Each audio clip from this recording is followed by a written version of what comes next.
চলে যাচ্ছেন। ওনার 60 বছর পূর্ণ উপলক্ষে উনি চাকরি থেকে অবসর নেবেন।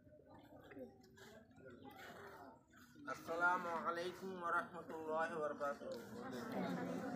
উপস্থিত দরবাটা ইসমাইলিয়া ফাজিল মাদ্রাসার 2024 সালের 29 ডিসেম্বর ফলপ্রাপ্তি ছাত্রছাত্রীরা, আমি অত্যন্ত পরিতাপের সহিত জানাচ্ছি যে দীর্ঘ 1972 সালে এই প্রতিষ্ঠানে ভর্তি হওয়ার পর 1978 সালে দাখিল পাস করে পড়ালেখা করি শেষ পর্যন্ত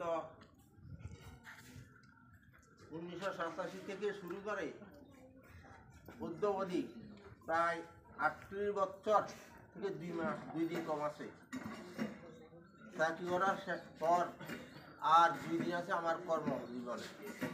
আগামীকাল আর পরশুদিন, আগামীকাল সোমবার, মঙ্গলবার আমার কর্মজীবনের সমাপ্তি। এই সুদীর্ঘ জীবনে তোমরা যারা বড় ছাত্র হয় তারা বিদায় নিয়েছে, তোমরা আসো পরীক্ষা ফলাকালীন কারণে তোমাদের সহিত আমার সাক্ষাৎ হয় নাই। সুতরাং আমি শেষ মুহূর্তে তোমাদেরকে বলতেছি, তোমরা আমার জন্য দোয়া করবে এবং আজকের ফলাফল সম্পর্কে কথা এতটুকু, তোমরা যতটুকু চেষ্টা করেছো ফলাফল, আমরা এই বন্ধের ভিতরে প্রায় 700